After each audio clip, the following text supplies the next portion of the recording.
చంద్రబాబు నాయుడు గారు చేశారు కాబట్టి అసలు యాక్చువల్ ప్రస్తావించకూడదు అనుకున్నా. ఇప్పుడు ఎవరు చీటరు, ఎవరు లేదంటే ఆ రాష్ట్రాన్ని మోసం చేసిన వాళ్ళు, ఇప్పుడు నువ్వు చెప్పిందే ఫస్ట్ తప్పుడు అబద్ధాలు. 10 లక్షల కోట్ల అప్పు మేము చేయాల. 2 సంవత్సరాలు కోవిడ్ ఉన్న 5 సంవత్సరాల్లో జగన్మోహన్ రెడ్డి గారు ప్రభుత్వం చేసినటువంటి అప్పు కేవలం 3,32,000 కోట్ల రూపాయలు మాత్రమే. Point number 1.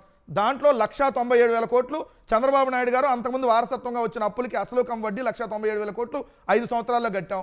2,75,000 కోట్ల రూపాయలు డీబీటీ ద్వారా నేరుగా ప్రజలకు ₹1 అవినీతి లేకుండా ఇచ్చాం. ఏదైతే 1,75,000 కోట్లు నాన్ డీబీటీ ద్వారా ఇచ్చాం. ఏదైతే గ్రామాన రైతు భరోసా కేంద్రాలు 10,000, సచివాలయాలు 15,000, హెల్త్ క్లినిక్లు 10,000, డిజిటల్ లైబ్రరీలు 10,000 అనుకుంటే 4,000 ఆల్రెడీ పూర్తయి ఉన్నాయి.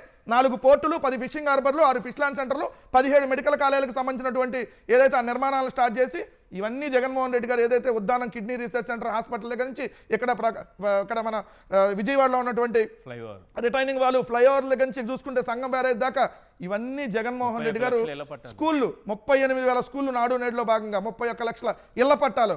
ఇది ట్రాక్ రికార్డ్. ఎవడు సైకో? ఇప్పుడు నువ్వేం చేసావు? 3 లక్షల కోట్లు అప్పులు చేసావు. నీ 3 లక్షల కోట్లు అప్పులు చేసి కనీసం 3 స్కూళ్ళు బాగు చేసావా నీ జీవితంలో? నీ కుప్పలోనే ఉన్న స్కూల్ బాగు చేయాలంటే దాన్నన్నా మీరు బాగు చేశారా?